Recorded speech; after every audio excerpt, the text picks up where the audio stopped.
Welcome into the Autzen Audibles Podcast. Matt Prehm, Jared Mack on the show on this Tuesday edition, getting you ready to go for Oregon, Stanford, 8 p.m. kickoff, FS1, Alex Faust and Petros Papadakis are on the call. 8:10, Jared. I don't know if you noticed this in the game notes. The announce time is 8 o'clock, but it's going to even take even later for this game to start. 8:10 on FS1. Oregon is a massive favorite in this one, 3-score favorite. I think the line's like 16 now. 16 and a half. Yeah, 16 and a half. This is a game going in where Oregon's viewed as the proverbial favorite. They should win in a big way, and yet this is I think Duck fans are probably a little scared because seeing what happened last year at Stanford, 31-24 overtime loss. Oregon was 3 in the country. That's actually Stanford's last win over an FBS team. They have lost 9 straight.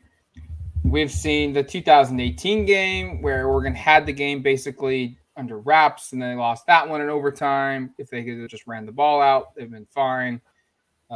We've seen plenty of Oregon seasons kind of get derailed by this program. And even with a huge spread line, there's that like weird vibe around this game.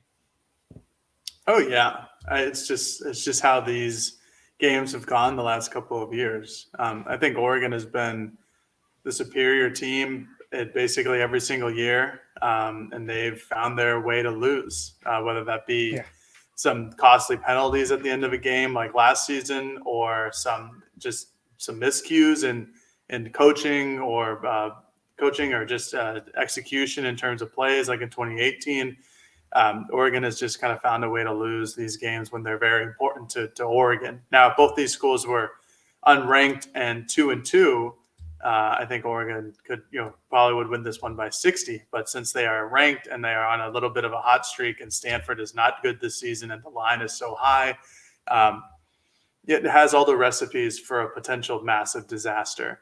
I don't think that's going to happen. I certainly hope it doesn't happen for the sake of for us, frankly, for covering this team, because it would be nice to keep the winning streak going. But yeah, you just look at what it has been in the past, and this isn't necessarily something that as an Oregon fan you're like, oh, this is easy. This is nothing to worry about, right? This is certainly something to worry about, but. Again, I still think Oregon is the much better team here. The line actually has jumped up again. It is now minus 17 and a half. So it opened at 15 on Saturday. Originally in June, it opened at 10 and a half.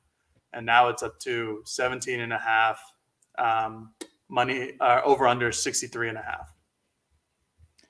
That it keeps going up, and it's now over a 3-score game. And I think. Oh, sorry, I just thought of this. I think it should continue to go up because EJ Smith is now out for the year for Stanford. But yeah, Stanford running back out for the year. Jackson Moore, who covers Stanford for 24/7 Sports, tweeted that out earlier today. And just look at some of these scores that they have allowed. They beat Colgate 41-10. That's their only win in the last 10 games. Southern Cal, they played week 2. They lost 28-41. And then last week, after a bye week at Washington, they got trounced 40-22. And it's certainly it's a respectable program. You respect the opponent, but the team that Oregon is playing is not very good, like you said. Now, there are things on the Oregon side that will work against them going into this one. Most notably, we learned Monday night from Oregon head coach Dan Lanning was that the team's appeal on DJ Johnson's targeting call, which happened in the second half at Washington State, had been denied, which now means Oregon's top pass rusher will be out for the first half of the Stanford game. He'll play, but it's this hurts Oregon. This was the guy we kind of felt like going into the year was the only real true pass rusher on its schedule, on its roster, and now he's gone for at least a half. How does Oregon maneuver this? He has 3 sacks on the year. The next closest is Noah Sewell, Keith Brown, Trevin Mai, who all have one, each. Collectively, they combine for what DJ Johnson has done. So this is going to be a big question here, is just where does the production come from with DJ Johnson having to sit for half the game? Yeah, that is the question. We talked to Brandon Dorlus today at practice. He mentioned that, he's looking forward to playing with DJ Johnson the second half, obviously, but they're preparing to not play with him, or at least not play with him for the first half. DJ's obviously still getting reps and still participating in practice, Right. but he's just not practicing with the first set of guys. Brandon Dorlus mentioned that he's just playing with Mace Funa next to him or opposite of him, and he's been doing that since his freshman year, so that's nothing new. I think the question therein lies is where does Oregon go after Mace Funa? Because the depth is, you have Braden Swinson, but depending on what the play or what the call is on defensively, you could have Braden and Mace on the field at the same time. So then you wonder, who's the next man up? Like outside linebackers are, Jake Shipley, someone like that, Jaden Navarrete, who has only been recently practicing for the last couple of weeks, Brandon Buckner, who didn't even make the trip to Pullman, wasn't part of the travel package. So I think that's something that I'll be interested in watching. I think Oregon's defensive line will shore up and will be sharp against Stanford. But for the first half, at least, I think it's really something to watch is who is the second or third or potentially even the fourth option for how often Oregon rotates their defensive line. Other than that, though, it's like Matt, like you just said, DJ's still going to play. He's just not going to be in the first half. It's not surprising that they denied the appeal because it was targeting, as even though he didn't hit the quarterback in the head, he did lead with the crown of the helmet, which is unfortunate for DJ. But I think Oregon will be fine without him. But I think it could potentially be a little bit of a difference maker in the first half, at least. Now, other injury news for Oregon. On Monday, Stephen Jones, Dan was asked about Stephen Jones, Byron Cardwell, Caleb Chapman.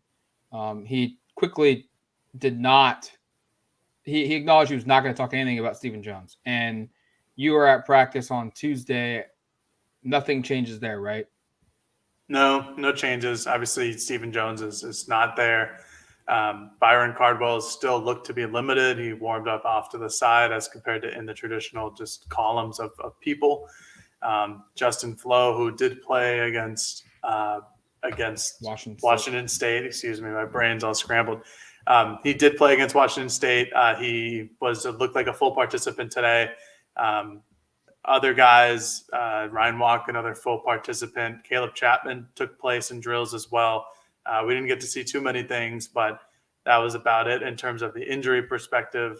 Not too much happened at practice either. It's middle of the year now. It's kind of repetitive.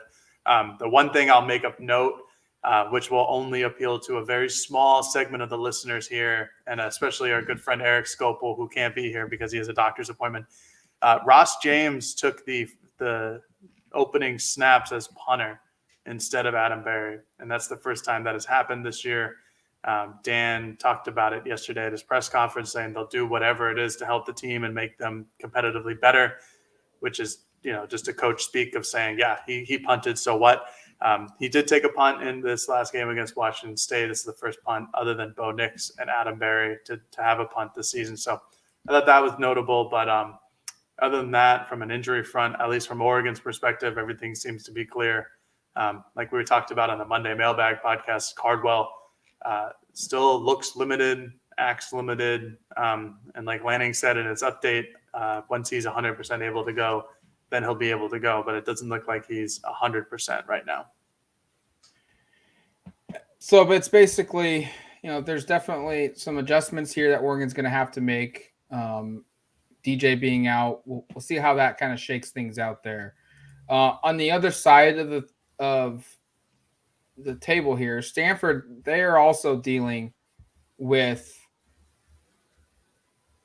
some injuries beyond just EJ Smith. You look at the the offensive line, and they could be without a couple of their tackles in this one who are available to play. Left tackle Walter Rouse and right tackle Miles Hitton are both questionable, and then also fullback Jay Simmons. All three of those guys are going to be questionable for this game. Rouse is a starter. We've seen some of their, they lose. They love the big packages. They love doubling up on tackles. They love doubling up on tight ends. They play the fullback. So it's going to be interesting to see how just Oregon how Stanford maneuvers this game without a full roster on their part as well. Let's take a quick break, and when we come back, we're going to discuss a little bit of some red zone talk. Dan was obviously that was a big storyline in the first half of Washington State. Dan gave us some discussion points on that, and we'll also talk about just the matchups that Oregon's going to face against Stanford coming up next here on the Autzen Audibles podcast. All right, welcome back to the Autzen Audibles podcast. Matt Prehm here and Jared Mack. Red zone talk. It's probably something that hurt Oregon, or probably it is. It hurt Oregon in the first half, and then they're able to fix things around a little bit and get things back on track in that second half against Washington State, and they scored touchdowns every time they got in the red zone. And the media was able to talk with Dan Lanning on Monday, and he was asked kind of just what happened and what can you do to kind of fix those issues. And it sounds like, like what we've seen the last 3 weeks after games, Dan Lanning kind of singles out a couple things and they immediately go to work on it. And the next week we see improvement. And this week he said on Monday, they spent time working in the red area. They've done it before, but there's some more focus here because they need to be better.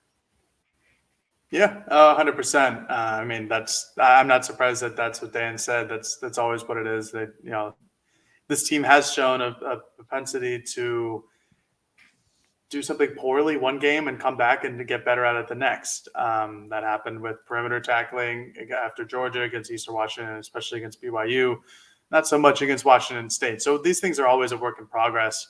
I think for the red zone deficiencies that they had against Washington State, I think that was after rewatching the game a couple of times and sitting on it. I think Washington State just did a really good job of jumping it. I think they did a great job of jumping the quarterback sneak. I think they did a good job going coast to coast, sideline to sideline, and just being faster than Oregon was on those processes. Eric asked a question to Dan about why he thought that the tight end screens were the best in the red zone to do, and Dan was a little defensive about it, but I think he just took it in a different way than Eric meant to ask it. Just basically saying that those are all option plays. Nix has the option to throw it to the tight end for a screen, and they think that they had the right numbers there, and I think that's just what it is. I think Oregon went after they played it aggressively. They thought that they had the right numbers. Washington State just did a better job. And then obviously that's something that Oregon wants to shore up on. They want to be better. They want to get into the end zone every time instead of settling for field goals. I went over that on both the post-game podcast and yesterday's podcast. If Oregon scores touchdowns on all of those possessions, they're up 28-10 going into halftime instead of the pick six and the 3 field goals. So obviously you want to be productive there. And against Stanford, Stanford is not an offense that if Oregon is up by 14 to 21 points, that is not an offense that could easily move the ball down the field like other teams in this conference. And so those opportunities to get into the red zone and into the end zone need to be taken advantage of. And I don't doubt, Dan, for a second that they worked on red area this week. They worked on red area last week. They've worked on it all year long, basically. I think it'll prove the more we move along in the year that the red zone hiccup against Washington State is more of a testament to how good Washington State's defense was in that area, other than from outside the 10-yard line, just inside the 10-yard line compared to everywhere else. I'm with you. I think like you said, as the year goes on, that's going to become the anomaly and not the norm for Oregon. This offense is pretty darn good. Now, the matchup here is going to be interesting. Oregon versus Stanford, the personnel that Oregon has and how they can exploit things, and the personnel that Stanford has and how Stanford can maybe exploit some things is certainly going to be interesting to watch. I think this defense in particular, obviously we've only spoken with the defense as of this recording. Gonzo, Steve Stevens, and then Jeffrey Bassa and Brandon Dorlus were the 4 defensive players to speak after Tuesday's practice. So we got a little bit of everything. We got some guys in the secondary. We got guys at the second level. And then we got in the trenches. And I just get the feeling from talking to the guys I spoke with, hearing what you've said about, off record about what Dorlus and Bassa have said. I think this defense is relishing this opportunity to play. Because of how last year happened. But B, I think they don't want to come out and flat say it, but this is a game Oregon could have a really good defensive performance on, even though historically Stanford's offense has been troubling at times for Oregon's defense. Yeah, I think it'll come down to what Stanford comes out of the gates with. It's a very well-coached team with Coach Shaw over there at Stanford. However, their idealistic offense is a run-oriented, run-heavy offense. And if there's one thing that Oregon has done very well this year, it has been stopping the run. Washington State, albeit not a really run-heavy team, ran for just about 2 yards a carry or just there under. Georgia, a run-heavy team, predominantly run-heavy, kind of, I would say, similar to what an Oregon offense looks like this year, where it's probably run first, then pass, but not by much. Oregon did a really good job there. No one's going to remember that because of the score and how well the passing attack was. But defensively, run game, Oregon did a good job. Stanford is run heavy. Now they're without DJ Smith. Their offensive line isn't as good as it has been. It's certainly nowhere close to the early 2010s and probably even into the late 2010s. This is a different group. I'm pretty sure that Roos, their offensive tackle that you talked about it being questionable. I don't think he played last week. We'll see if he plays this week. That certainly will help them. But pass rush has been an issue for Oregon at points.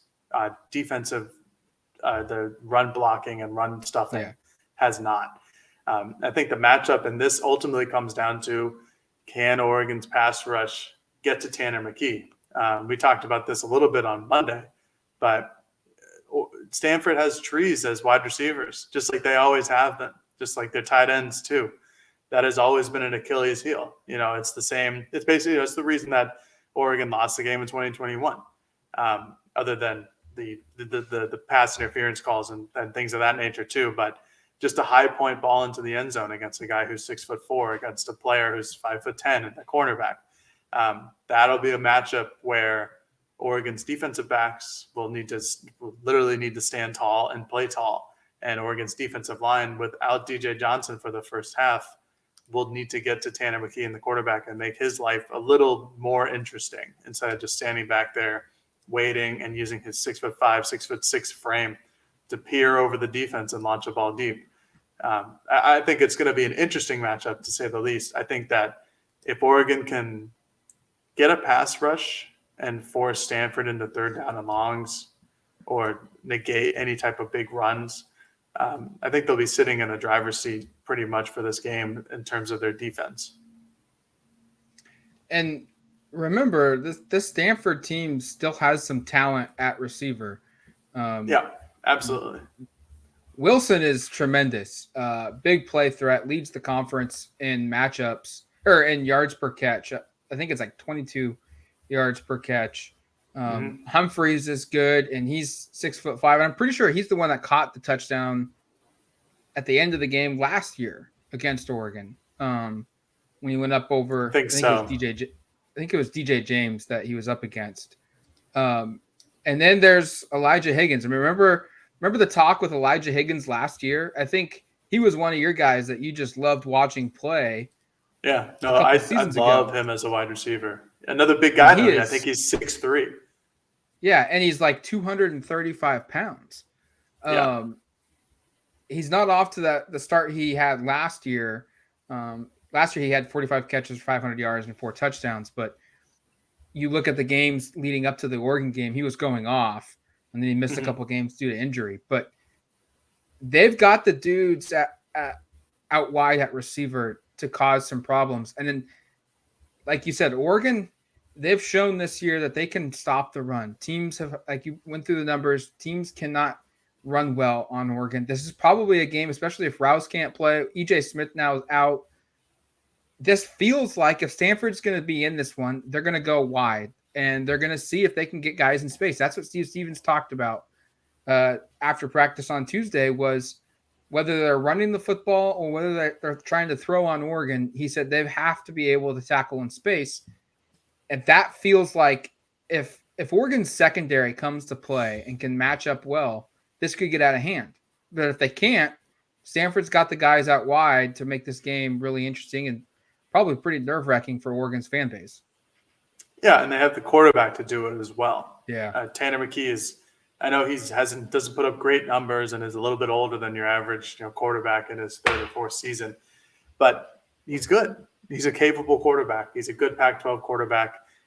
He had a good day last year against Oregon, and he's somebody who actually throws the deep ball probably better than most people in this conference. And that's going to be, like you just mentioned, that's going to be an Achilles heel for Oregon if their defensive backs and their cornerbacks specifically can't match up down the field or they blow coverages. I don't think Stanford is going to be much different of an offensive approach that other teams are taking versus Oregon this year in terms of going more north to south than east to west. So this theoretically, again, could play very much into Oregon's favor. But if they are not able to defend well on the perimeter and tackle and cover well, this could lead into something that's a little more interesting.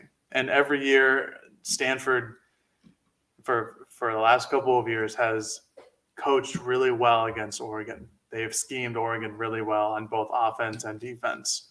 So it's, again, a very well-coached group over there. This is something that Oregon's coaching staff has to account for. They have to, cross their T's and dot their I's in this case, and scheming and preparing for Stanford, because it's never easy. It feels like. Then this goes back to our conversation we had at the original point of this podcast. It's never easy against Stanford. Yeah, Oregon's 4-6 in the last 10 meetings against the Stanford Cardinal, and more than one occasion, Oregon's been the higher-ranked team and lost. That happened last year, that when they were number 3. They lost when they were number 2 in 2013. Granted, Stanford was the 6th best team in the country that game.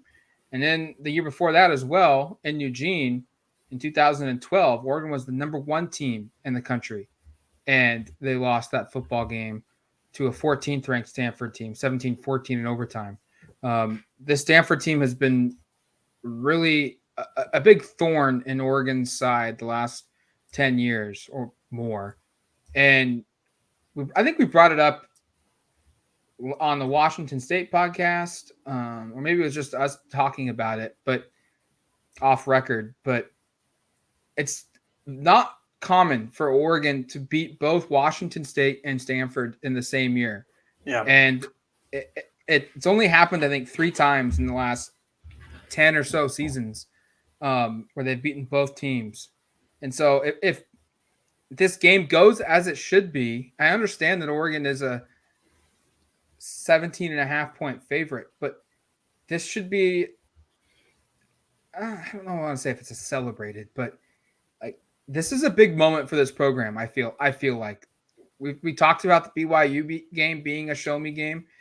I feel like this is one in which, hey, you're a heavy favorite at home against an inferior opponent. If you're as good as we think you are, you should blow Stanford out. You should hit that. You should hit that number at 17.5. Is that fair? Even though knowing the history between these two teams?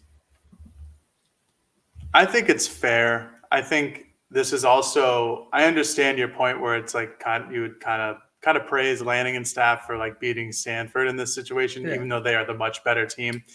This is like, for me, is like being a Patriot fan and seeing that like going to Miami and playing the Dolphins there, because it's just never going to, Patriots always lose in Miami.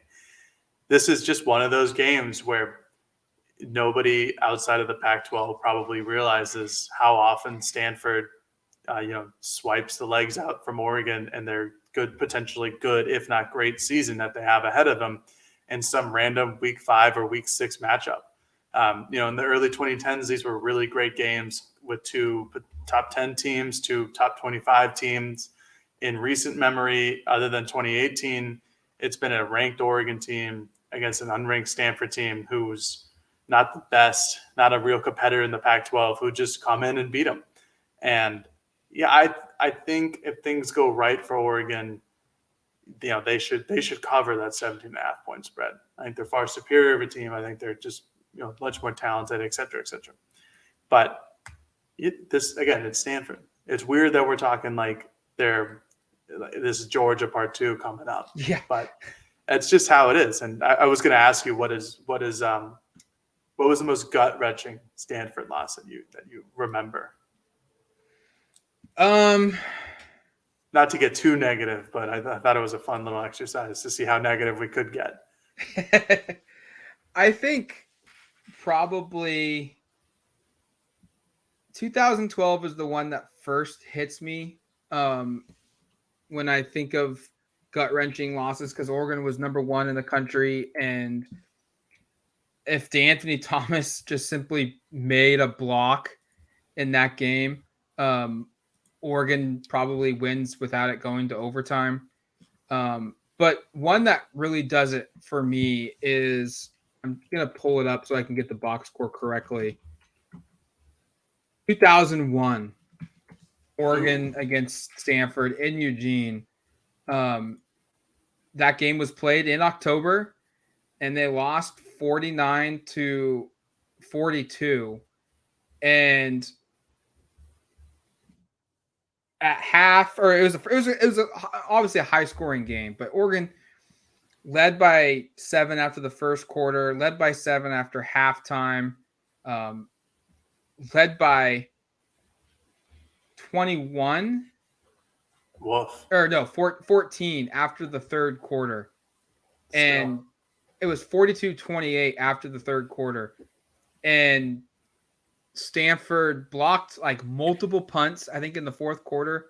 One of them, I think, set up like a really easy touchdown. And it was just like devastation. Like, Oregon was undefeated, I think, in that going into that game. They were top 5. Stanford wasn't this like really good team yet, and this was like Oregon's first real year where it was like, hey, they could be a BCS playoff team, or a BCS championship team. And because they couldn't block kicks, and because they could not cover tight end Teo Johnson, who lost like 4 different Oregon DBs in that game. That's probably the one for me that clicks, is the 2001 game, 49-42 loss, because they led by 2 scores going into the fourth quarter, and they lost by 7. That's a good one. I mean, I was 4 years old at the time, so I don't remember that one. But I think it's close between 2000 or this past season, so 2021, and then 2018 for me.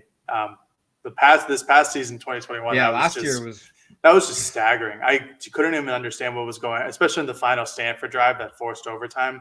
I just didn't understand what was going on. Like, it just didn't seem possible that Oregon would continuously stack up all these penalties, and then the touchdown was caught, and then it's all of a sudden in overtime. And it's like, by the time I realized what was going on, the fans were on the field, and I was just flabbergasted. But Oregon had a 99.9% chance of winning that game at one point.